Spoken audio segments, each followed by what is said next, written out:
Boa noite. Medo, impotência, desamparo. São sentimentos cada vez mais presentes no cotidiano de todos nós. Nós que vivemos um dia a dia cercados por uma violência cega. Uma violência que nos oprime. A partir de hoje, você está em linha direta com o seu direito. Em linha direta com a cidadania. Nós vamos contar toda semana histórias do nosso dia a dia. Histórias reais, reconstituídas a partir de depoimentos, de inquéritos policiais, de processos que estão na justiça. Vamos entrevistar as vítimas e procurar os culpados. A partir de agora, eu e você estamos em linha direta. Pelo telefone 021 547 9040 ou escrevendo para a Caixa Postal 34108. Você participa com a equipe de Linha Direta nas investigações dos casos que vamos apresentar. Suas informações, suas pistas vão ser seguidas pela equipe do programa Linha Direta e sua identidade será mantida no mais absoluto sigilo.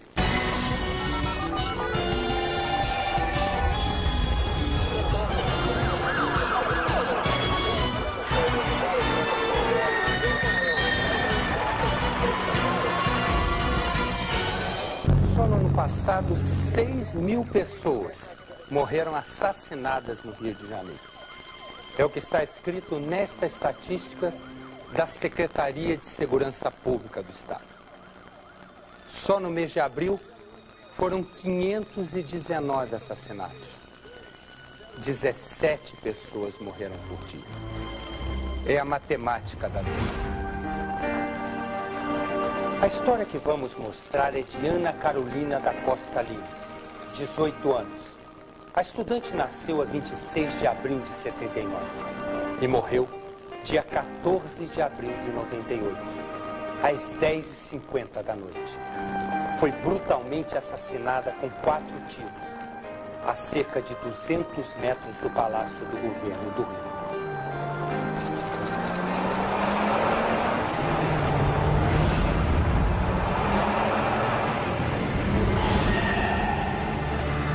Todas as cenas que você vai ver são simulações feitas por atores. Ao entrar tranquila neste túnel, Ana Carolina teria apenas 2 minutos de felicidade na vida.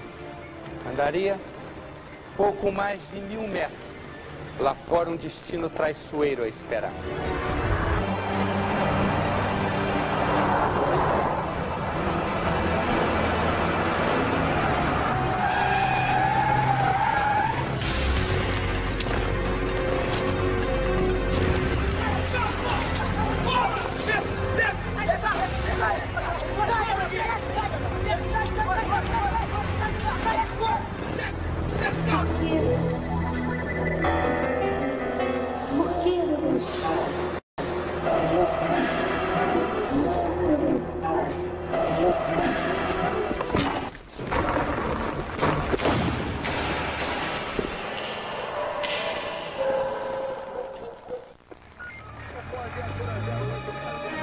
Estes são os homens acusados pela polícia de matar Ana Carolina.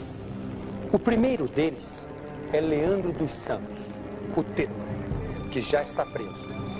2 assaltantes de banco também presos, Flávio de Almeida e o cúmplice dele, Wilson Cardoso. 2 estão foragidos, William Sinelli e Daniel, o Neguinho Dan, que a polícia ainda não sabe qual o sobrenome. Se você viu William Sinelli ou Daniel, o Neguinho Dan, ligue para a linha direta 021 547 9040 ou escreva para a Caixa Postal 34108. Seu nome vai ser mantido no mais absoluto sigilo. Nós vamos repetir agora a parte final da simulação da morte de Ana Carolina. Ao ser cercada, a menina apavorada tirou o pé da embreagem bruscamente e o carro deu um tranco. Parecia que ela ia arrancar. Queria fugir. O bandido se assustou e acabou disparando a arma.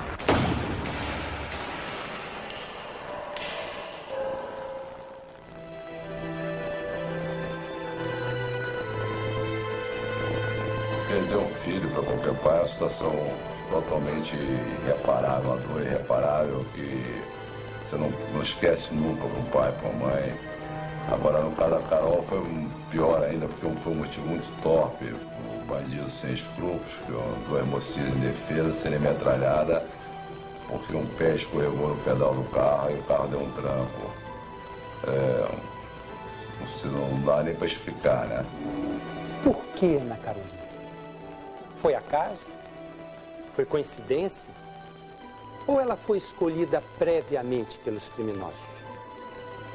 No mundo em que a violência, infelizmente, faz parte do dia a dia de todos nós, Ana Carolina foi vítima de uma triste e cruel rede de coincidências. No dia fatídico, Ana Carolina não foi ao colégio. Ela, a prima e dois amigos foram de carro para sua casa de campo perto do Rio de Janeiro. Lá praticou seu esporte predileto, equitação. Ela até já tinha participado de uma prova na hípica do Rio de Janeiro. Ana Carolina, bonita menina. Quando ela voltava do passeio, errou o caminho. Deveria entrar num túnel, entrou no outro. Exatamente na hora em que os bandidos também estavam passando por lá. E o que eles estavam fazendo lá? A história é inacreditável. A quadrilha procurava um carro qualquer, para esconder o corpo de um inimigo que eles tinham assassinado. O inimigo era Cláudio Matias, o Claudão do Morro da Providência. Ele fazia um papel duplo. Era traficante e também informante da polícia. Uma semana antes da morte de Ana Carolina, Claudão deu as pistas para a polícia apreender este carregamento de drogas e de munição que ia para o morro. No último dia da vida de Ana Carolina, em outro ponto da cidade, a quadrilha resolveu eliminar Claudão. Claudão foi julgado pela quadrilha e assassinado num barraco no morro. Depois, os traficantes saíram em busca do carro. Quer entrar não, Tia? Como que não, meu irmão? É? Então vamos deixar esse presunto lá na casa do Florzinho e vamos descer pra pegar um carro com mala maior. Vambora! A ideia deles era roubar um carro para tirar o corpo do alcatroete que estava lá. Roubaram esse primeiro carro, um Palio. O William achou que esse carro ele era ineficaz. Foram atrás de um segundo carro. Só que pelo caminho eles pegaram o viaduto direto que dá um Túnel Santa Bárbara. Pelo caminho não encontraram nenhum carro.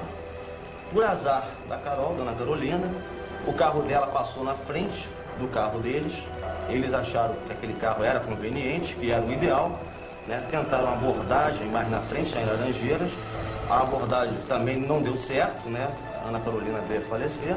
Eles retornaram em direção ao Morro do Pinto, que eles tinham que roubar um carro para poder tirar o corpo de um traficante que estava no morro. Roubaram outro Vectra, pegaram o corpo, colocaram na mala desse Vectra e colocaram fogo no Vectra. No Morro da Providência, a polícia começa a encontrar a ponta certa da investigação. Surge outro suspeito, William Sinelli. Apontado como motorista do carro que os traficantes usaram, Sinelli é a ponta desta investigação. Com as informações dele, a polícia começaria a desatar os nós.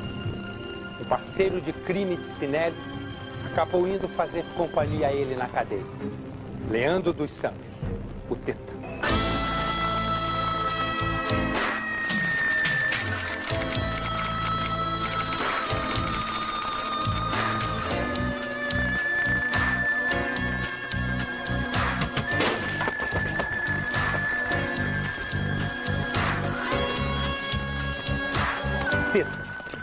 Teta estava no banco de trás do carro dos bandidos. Adivinha o que ele fez ao ser preso?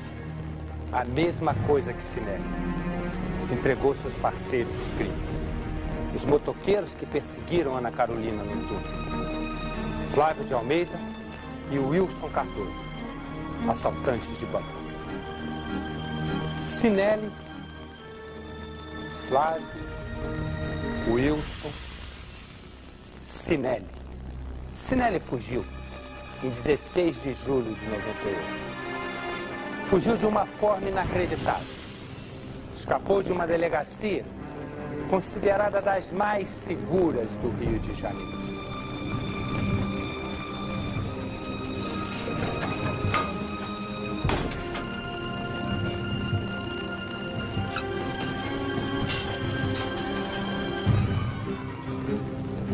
Na cela, o preso que deveria sair é ameaçado por um cúmplice de Sinelli.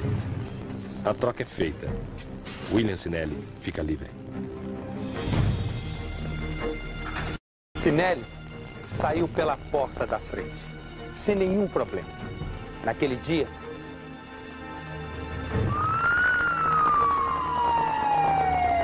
e nem assim.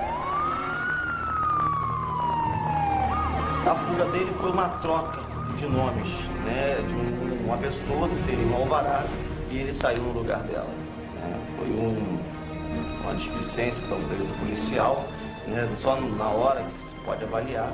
Também está sendo apurado um inquérito policial competente, mas, infelizmente, ele fugiu. Vamos agora ao último e principal suspeito, que a polícia ainda não identificou.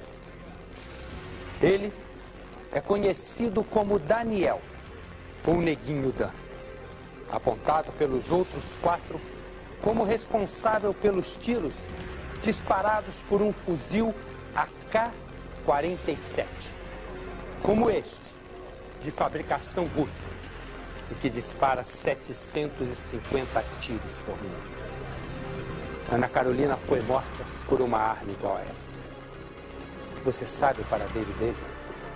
Você tem alguma pista que nos leve a ele?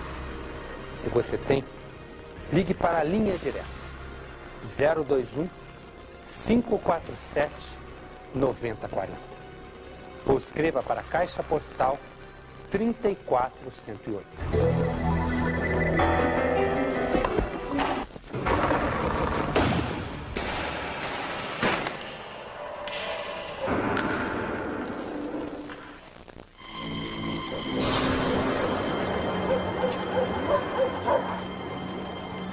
Foi assim, num instante. Ana Carolina, só 18 anos.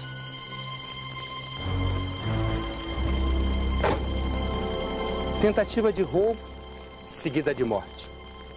Artigo 157 do Código Penal. É assim que a lei chama. O mundo, pelo egoísmo, desamor e falta de uma formação correta, tornou-se violento. O mundo pode tirar muitas coisas de nós. Nos dói muito saber que pode ser um ente querido nosso. Mas aprendi que o mundo pode tirar tudo, mas ele não pode roubar o que está dentro de nós. O nosso amor, a nossa fé, o nosso afeto. Nós, famílias, nós mães que perdemos os nossos entes queridos de uma forma incompreensível, pedimos forças à Nossa Senhora, mulher e mãe que sofreu ao pé da cruz, vendo seu filho dar a vida por cada um de nós. Não me desespero, porque sei que ela está bem, em mãos bem mais protetoras e abençoadas que as minhas. Rezo muito para que Nossa Senhora proteja todos os jovens, para que a violência não os atinja, para que suas famílias não passem por este sofrimento. Quero que Carolina seja um anjo, intercedendo por nós e pelos jovens aqui. A carta que você acabou de ver foi enviada para a linha direta pela mãe de Ana Carolina. Ela não quer aparecer. Tem medo. Por ela, pelo marido e principalmente pelos seus outros 2 filhos. Teme Porque 2 criminosos que mataram a sua filha continuam foragidos. Sinelli, acusado de ser o motorista do carro que abordou a jovem. Neguinho Dan, apontado como o assassino de Ana Carolina. O caso Ana Carolina nos leva a uma reflexão. A insegurança da vida nos dias de hoje. Saímos de casa para o trabalho sem ter a certeza de que vamos voltar para as nossas famílias. Isso é duro. Foi assim com Ana Carolina.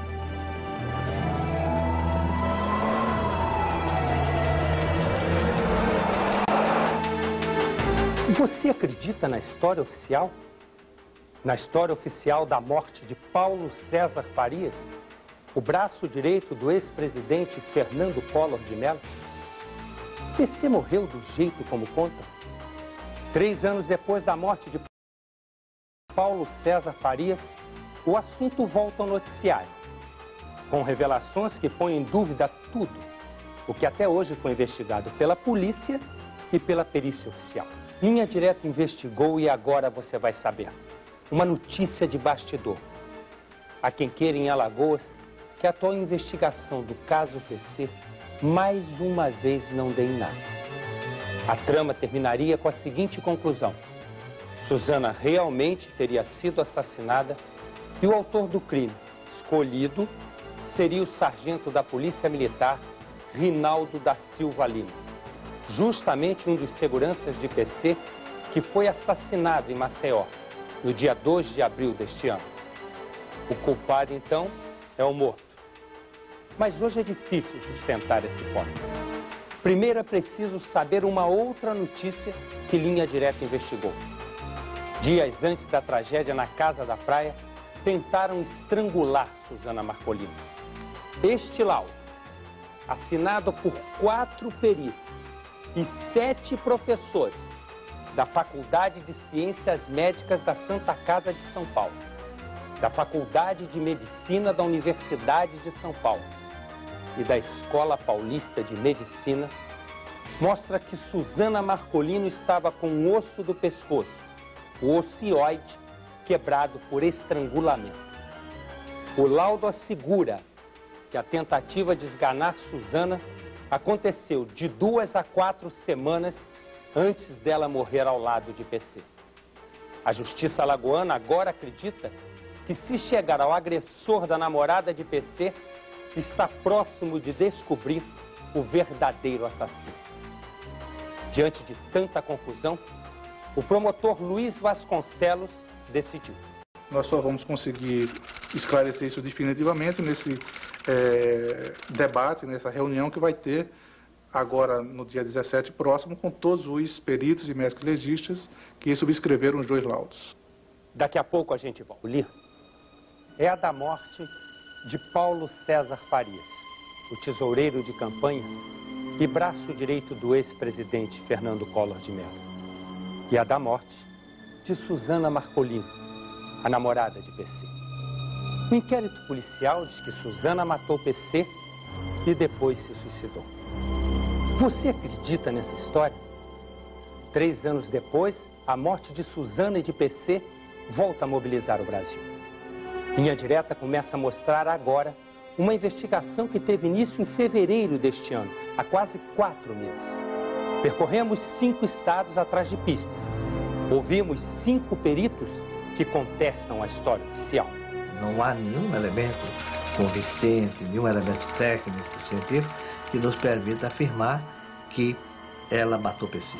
Tudo no Brasil não se faz é respeitar o local de crime. O local de crime tem que ser isolado.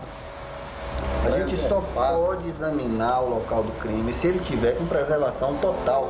Porque tudo que está ali vai ser relacionado ao crime. A diferença marcante é essa aí.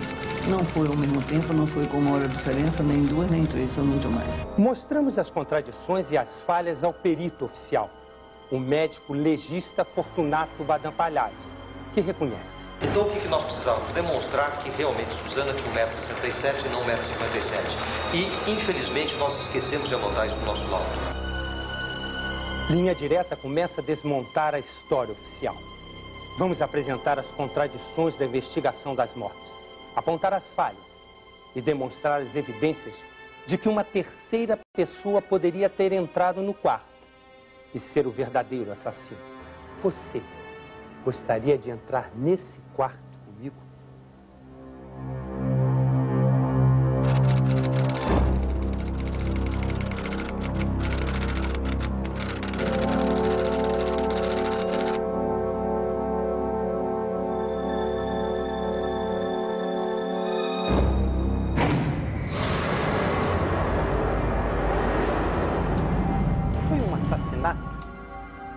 Ou foi um assassinato seguido de suicídio?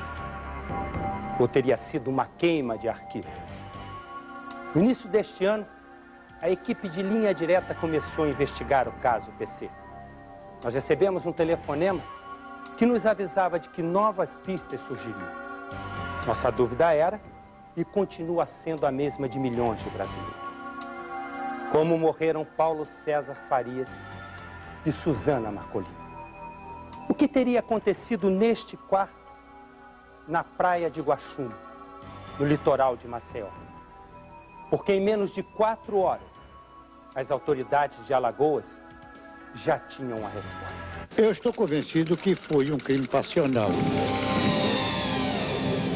Pela cena do crime, pelo que foi constatado até agora, pela Polícia Técnica, pelo Instituto Médico Legal, e pela experiência policial também, eu não tenho dúvida nenhuma o que aconteceu foi um assassinato seguido de um suicídio. 3 dias depois, o cenário do crime começaria a ser desmontado. Autorizado pela polícia de Alagoas, e até hoje ninguém sabe explicar por que a polícia autorizou.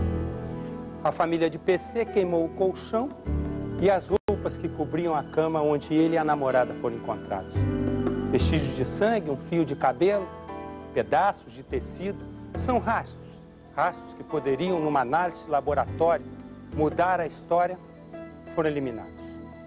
Na cena do crime, um novo personagem, o médico legista Fortunato Badam Palhares, professor da Universidade de Campinas.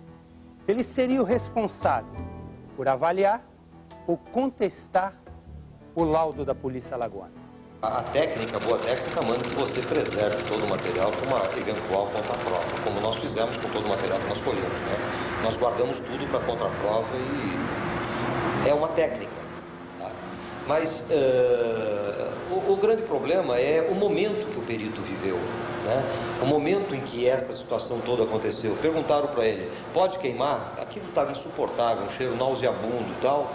Ele simplesmente entendeu que todo o material que já tinha sido documentado, né? Portanto, ele podia apresentar todas as fotos, todos os exames, ele entendeu que poderia, é uma questão pessoal do perito. Deixa eu lhe fazer uma pergunta. Se o material tivesse sido preservado, o que o senhor faria com ele? Nós íamos colher material aí para poder fazer, avaliar, por exemplo, se todas as manchas realmente eram sangue dela. Se existia algum outro tipo de mancha que não fosse nem dele nem dela. É isso que teria sido feito. Teria avaliado se existe se existia algum outro componente, mas depois nós voltamos. Outro componente como, por exemplo?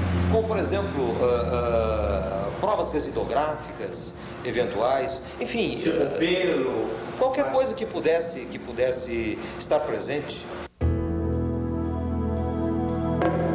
O Dr. Badam Palhares concordou em fazer um laudo sobre a morte dos dois. O documento confirmava exatamente o que havia sido dito pela perícia e pela polícia de Alagoas. Apesar das principais provas do cenário do crime terem sido destruídas pelo fogo. A nossa conclusão é que Suzana matou o PC e se suicidou. Não há possibilidade, pelos elementos levantados, de existir uma terceira pessoa envolvida nesse caso. Nós temos hoje, como de resto, 2 caminhos, né? Ou o arquivamento, que é como os autos não chegaram, tá? Os autos já não chegaram com todos os indícios levando a um pedido de arquivamento do Ministério Público.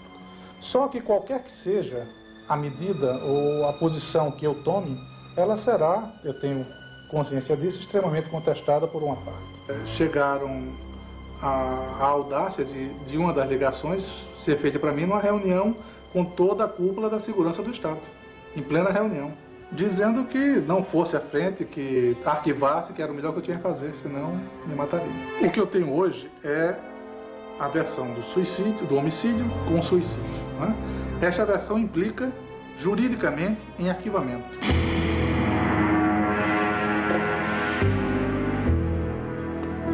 Dois mortos, muitas versões e um mistério. Afinal, em que circunstâncias realmente Paulo César e Suzana Marcolino morreram? Um novo laudo, este aqui, assinado por 4 dos mais competentes peritos brasileiros, foi entregue à justiça. Ele desmente tudo, absolutamente tudo, o que contava a história oficial. Mas a nossa conclusão é de que não há, primeiro, não há nenhum elemento convincente, nenhum elemento técnico, científico, que nos permita afirmar que ela matou PC. Segundo, não há nenhum elemento técnico-científico de peso capaz de, nele ou no conjunto desses elementos, se afirmar que ela suicidou-se. Terceiro, o estudo residográfico das mãos de Suzana não ajuda em nada, porque só foi confundir a nossa perícia. E quarto, há indícios, como eu já falei, de distância de tiro, de trajetória de tiro, de posição em que ela foi alvejada, dos elementos encontrados ou não encontrados nesse estudo residográfico, que nos permite a levantar a hipótese de que houve um duplo assassinato. Às 8 horas da noite daquele sábado, PC já esperava um dos irmãos para jantar. Augusto Farias chegou com a namorada. 1h30 depois, Suzana reuniu-se ao grupo. Augusto Farias e a namorada ficaram até 1h da manhã.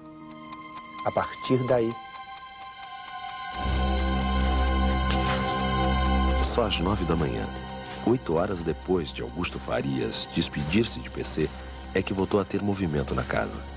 A empregada Marise Vieira de Carvalho viu serragem no chão, junto à parede que dava para o quarto de Paulo César Farias. Perto da mesa do café, ela encontrou uma bala de revólver.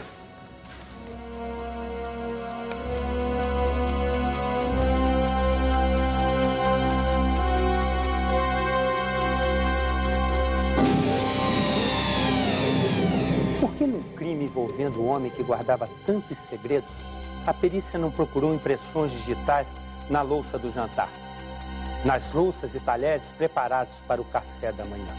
E na xícara, sim, que estava em cima dessas mesas, foram colhidas impressões digitais para saber se quem pôs aquela mesa realmente foi o caseiro, foi o segurança, foi o garçom ou foi a caseira? Não, é um detalhe que não havia importância naquele momento. Mas chegamos à conclusão nesse instante que ali podia se pegar a mentira da caseira e ela não pôs café nenhum. Foi o garçom. Não, especulação não, eu não estou especulando. Eu estou fazendo a pergunta frontal. Doutor Paulo?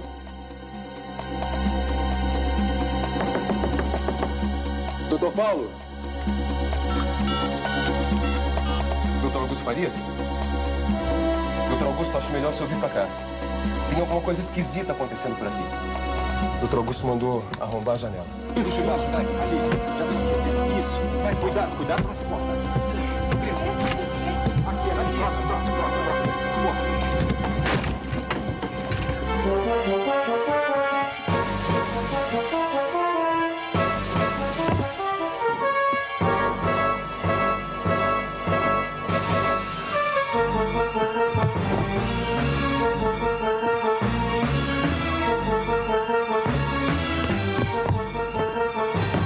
Qual seria o caminho mais lógico para o segurança deixar o quarto?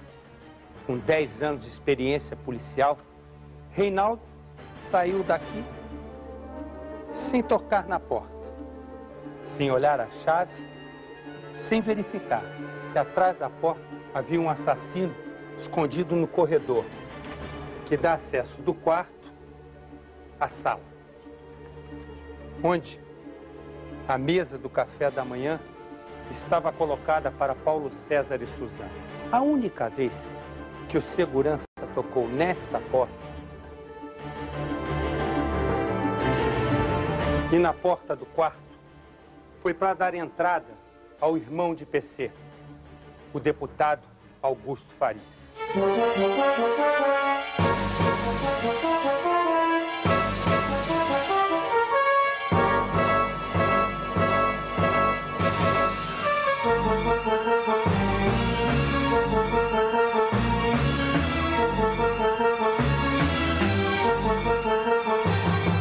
Secretário? Augusto Farias. Paulo César morreu, secretário. O que é que vamos fazer? Tudo no Brasil não se faz é respeitar o local de crime. O local de crime tem que ser isolado. A gente só pode examinar o local do crime se ele tiver com preservação total. Porque tudo que está ali vai ser relacionado ao crime. Agora a gente chega no local de crime, tem um cadáver no chão, tem 30 pessoas em volta, o local não tem idoneidade nenhuma. Quem me garante que as pistas que estão ali não foram plantadas? Que se fosse num país sério, o perito tinha se recusado a entrar nessa casa. Ele não faria de maneira nenhuma. E estamos protegidos. A legislação é clara. O local tem que ser preservado. Se não for preservado, cabe ao perito recusar a perícia no local. Dizem que quem ama não mata. E quem não ama? Mataria por quê? Na noite do crime, Suzana parecia apaixonada, mas não por PC. Ela telefonou 2 vezes para outro homem, jurando amor. Por que a história oficial insiste que foi um crime passional? Insiste em dizer que Suzana matou Paulo César Farias por se sentir rejeitada. Porque a história oficial desprezou o que agora passa a ser decisivo no esclarecimento do caso. Uma terceira pessoa no quarto. Um assassino.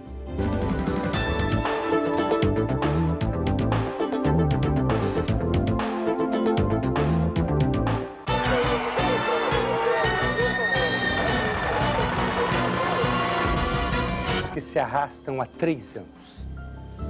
Mistérios que agora podem chegar ao fim. Nessa chave foi feita perícia de impressão digital? Não. Nós não podemos dizer que essa chave não foi colocada assim por uma outra pessoa. E como não podemos também garantir que essa chave foi colocada ali pelo PC na hora de dormir, ou pela Suzana por conhecer o hábito dele, ou por alguma outra pessoa que tenha entrado. Com certeza não. Uísque, champanhe, vinho. A história oficial diz que PC e Suzana beberam muito naquela noite. O PC, por exemplo, começou a beber por volta de 2 horas da tarde. Ele bebeu 3 garrafas de champanhe durante o dia, sozinho, comendo mais alguns lambiscos, etc., durante o dia. Quando foi 8 horas aproximadamente, ele foi dormir, porque sabia que a Suzana e o irmão vinham mais tarde. Ele levantou por volta de 9 horas e começaram a beber uísque, até a hora do jantar, que foi por volta de meia-noite. À meia-noite eles comeram camarão, comeram arroz, comeram um doce, né? E beberam uma garrafa de vinho. Depois que o irmão foi embora, ele continuou bebendo com Suzana e terminaram a garrafa de uísque. Mais de 150 exames foram feitos no sangue de PC e de Suzana para constatar se eles tinham bebido ou se drogado na noite do crime. O responsável pelos testes foi o Dr. Djalma Conceição Silva, diretor do Instituto Médico Legal da Bahia, um dos mais bem equipados do Brasil. A única coisa que, obviamente, nós identificamos foi a presença de álcool etílico no sangue e uma dosagem que não estava acima dos padrões normais, que acreditamos ser perfeitamente sobre o estado de PC naquele momento. E de Suzana também? E de Suzana também. Suzana muito mais, porque Suzana, a concentração de álcool etílico no sangue era muito menor do que de PC.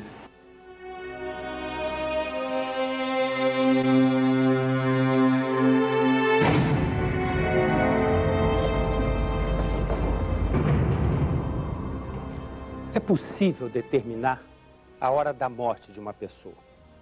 Como também é igualmente possível determinar, com boa margem de segurança, um intervalo entre duas mortes ocorridas no mesmo local. Não foi o que aconteceu no caso PC. Cada laudo diz uma coisa. O laudo oficial diz que as mortes aconteceram no começo da manhã. A propósito de tempo de morte, sim. Qual foi a hora que o PC aproximada morreu e qual foi a hora aproximada? Os dois morreram muito próximos. Tá? Mais ou menos? No máximo de meia hora de diferença. Não chega a meia hora de diferença de um para o outro. Que nós pudemos calcular, os dois morreram muito próximos um do outro, quer dizer, é praticamente impossível dizer se houve muita diferença entre um e outro. Não é o que mostra o resultado dos exames nos estômagos de PC e de Suzana, feitos pela presidente da Sociedade Brasileira de Medicina Legal, doutora Maria Tereza Pacheco. Então, ela tem que ter morrido 3 horas depois dele, ou pelo menos 5 horas às 6 depois que jantou. Então, a diferença marcante é essa aí. Não foi ao mesmo tempo, não foi com 1 hora de diferença, nem 2, nem 3, foi muito mais. Para você, é difícil de entender?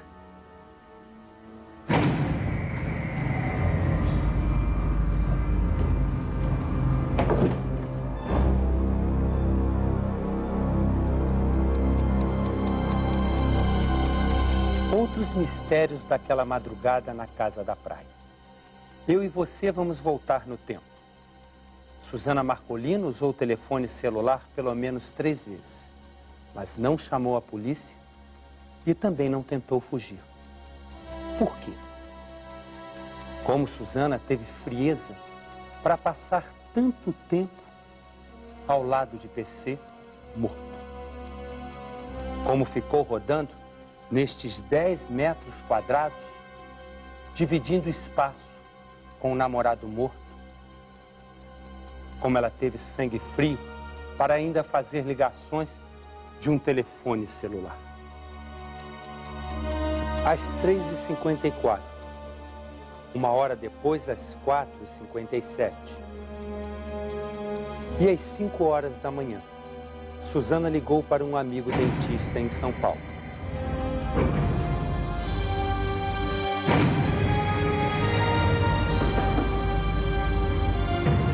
Pois é, a gravação dos telefonemas foi analisada pelo professor Ricardo Molina, diretor do Laboratório de Fonética Forense da Universidade de Campinas, no estado de São Paulo. Ele identificou a voz de um homem falando com Suzana dentro do quarto, na hora em que PC, segundo a Justiça alagoana acaba de saber, já estaria morto.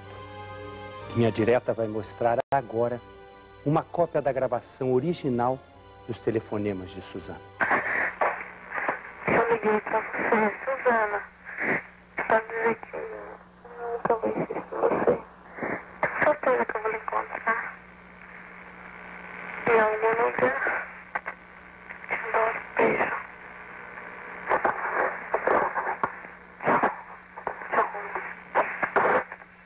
Quem teria batido na porta? Quem teria mexido na maçaneta? Quem teria mandado Suzana se arrumar se Paulo César Farias já estava morto? É uma voz com característica de ser uma voz masculina, pelo menos nós estamos trabalhando com evidências muito frágeis, mas que é uma voz, e tem muita probabilidade de ser uma voz masculina, e nós só conseguimos captar 2 trechos que fazem, onde houve um certo consenso entre todos os peritos que trabalharam, que é uma frase que diz o que você está fazendo e depois alguma coisa como se arruma ou te arruma. Eu liguei para você, Suzana, para dizer que eu nunca vou insistir com você. É mesmo difícil entender a gravação que você acabou de ouvir. Apesar de toda a tecnologia, os peritos demoraram meses para decifrar o mistério das vozes. Primeiro, você vai ouvir a voz de Suzana Marcolino. Eu liguei para você, Suzana, para dizer que eu nunca vou insistir com você. Tenho certeza que eu vou lhe encontrar. Em algum lugar, te dou um beijo.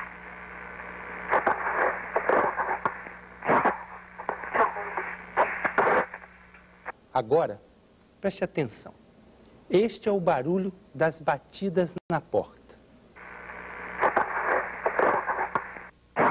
Os peritos descobriram a gravação de uma voz falando com Suzana. Esta pessoa teria dito: se arruma, se arruma.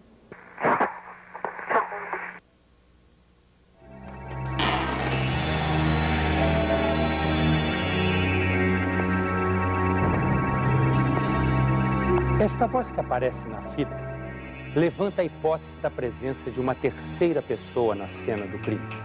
Porque já tinha sido realizada a segunda perícia, a segunda exumação, e na segunda exumação os peritos chegaram à conclusão que Suzana tinha 1,57 m e não 1,67 m. Se Suzana tivesse 1,57 m, todos os nossos cálculos, todas as nossas avaliações estavam erradas. Tá? Então, o que nós precisávamos? Demonstrar que realmente Suzana tinha 1,67 m e não 1,57 m. E, infelizmente, nós esquecemos de anotar isso no nosso laudo. Embora ele tenha 600 páginas, esse detalhe falhou. Um dos motivos da exumação também foi determinar a estatura, que não constava nos laudos da Suzana, porque para determinar uma trajetória de tiro, eu tenho que ter a estatura da pessoa. Eu tinha um orifício de entrada no peito, eu tinha um orifício de saída nas costas, mas eu tenho que ter uma estatura para ver se a perfuração da bala do projetil na parede era compatível com ela estar sentada. Ela está sentada. E então? E nós, na exumação, foram feitas medidas dos ossos longos e, por uma tabela antropométrica, nós chegamos que a Suzana Marcolini teria uma estatura de 1,57 m e não de 1,67 m, que foi a estatura da pessoa que eles usaram para fazer todo o estudo, toda a reconstituição da trajetória. E com isso dava diferença, deu diferença na nossa determinação da trajetória com a trajetória deles. O laudo oficial afirma que Suzana se suicidou nessa posição. Assim, a trajetória da bala foi determinada usando uma modelo de 1,67 m de altura. A questão é que agora a justiça recebeu o cálculo comprovando que a altura de Suzana não era de 1,67 m, e sim de 1,57 m, 10 centímetros a menos. E com 1,57 m, segundo os novos dados do processo, Suzana teria que estar em outra posição para se suicidar. Veja a posição em que ela estaria. Veja, totalmente sem equilíbrio, o corpo em movimento, se projetando para frente, erguendo-se na cama. Nesta posição, não parece que Suzana, em vez de ter uma arma pronta na mão para um suicídio, estaria se defendendo de alguém? Dois dados do novo laudo indicam essa possibilidade. Primeiro, nas mãos de Suzana não existiam vestígios de chumbo e de antimônio, produtos químicos que sempre aparecem na mão do atirador. Se Suzana atirou em PC e depois se suicidou, como conta a história oficial, por que não foi encontrada uma única impressão digital dela, nem de ninguém, na arma do crime? Vamos voltar à posição original descrita no laudo oficial, que assegura que Suzana tem 1,67 m.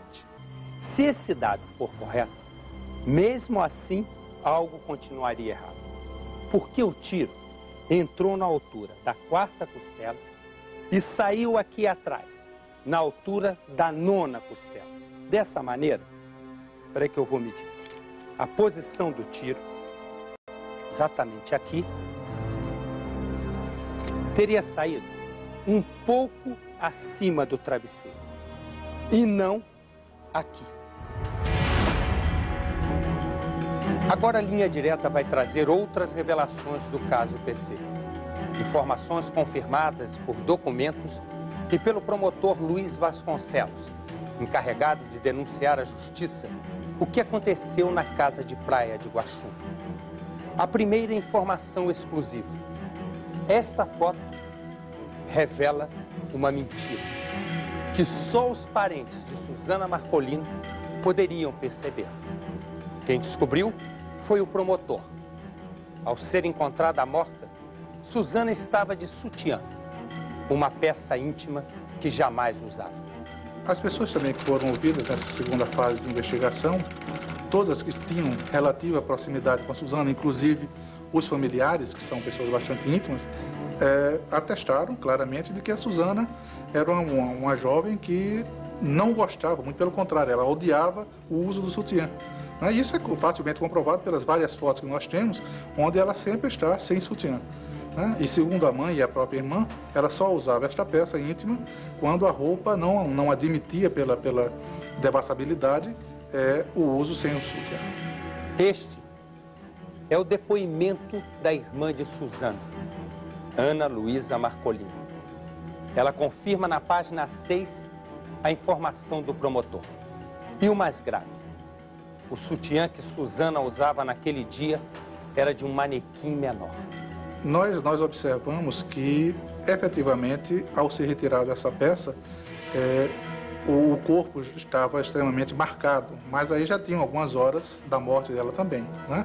O que implica, naturalmente, uma modificação do corpo por conta disso.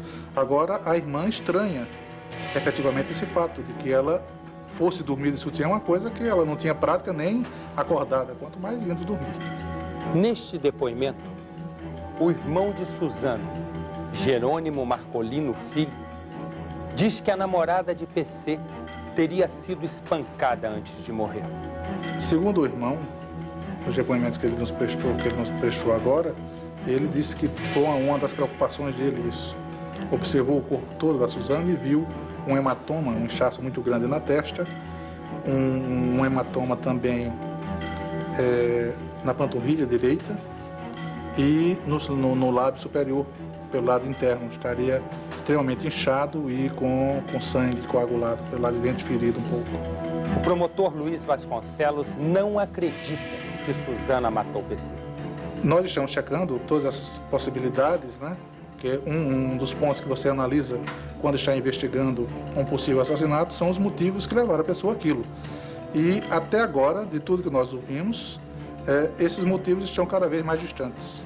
Linha Direta mostrou ainda há pouco a perita Maria Tereza Pacheco, presidente da Sociedade Brasileira de Medicina Legal, garantindo que Suzana morreu horas depois de PC. Preste atenção agora no que diz o promotor Luiz Vasconcelos. O Reinaldo teria entregue e dito que, confidenciado para o padrasto da Suzana, de que teria encontrado a Suzana ainda viva por volta das 6 e pouco da manhã. Ela estava extremamente apavorada, nervosa, acuada num canto do quarto e que ele, ao entrar, viu PC morto, teria saído para fazer uma ligação, informando, segundo essas declarações ao irmão do PC, Augusto Farias, e que, ao retornar, já tinha encontrado a cena, mas ele não sabia quem foi, só disse, segundo declarações da mãe e do padrasto, textualmente, de que você sabe que eu gostava muito dela e que eu jamais faria isso. Então, ela tem que ter morrido 3 horas depois dele, ou pelo menos 5 horas às 6 depois que jantou. Então, a diferença marcante é essa aí. Não foi ao mesmo tempo, não foi com 1 hora de diferença, nem 2, nem 3, foi muito mais. 3 anos depois da morte de PC, tudo que foi dito e escrito oficialmente sobre o crime parece não estar valendo nada. E algumas testemunhas agora passaram a ser suspeitas do crime. Como eu tenho comprovado de que os tiros foram ouvidos dentro da residência, todas as pessoas que estavam naquele momento na residência, no momento teórico em que aconteceram os crimes, aí passam a ser suspeitos automaticamente. Daqui a pouco a gente volta.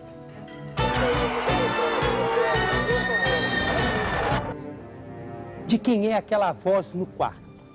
Quem seria a terceira pessoa na cena do crime? E no caso Ana Carolina? Onde estão os homens acusados de matar a estudante de apenas 18 anos? William Sinelli.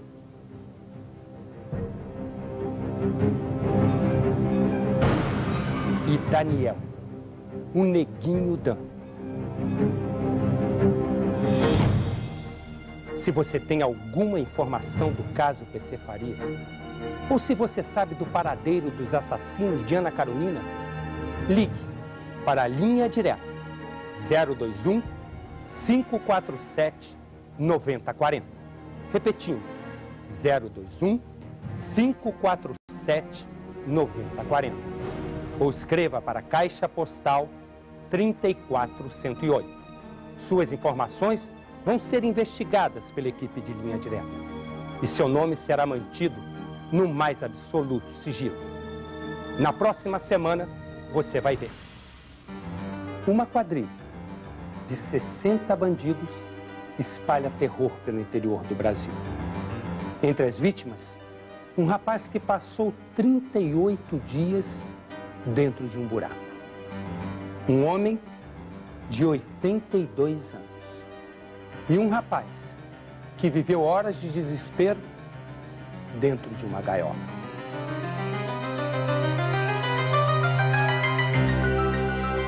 E vai ver também filho e mulheres que perderam seus pais e maridos brutalmente.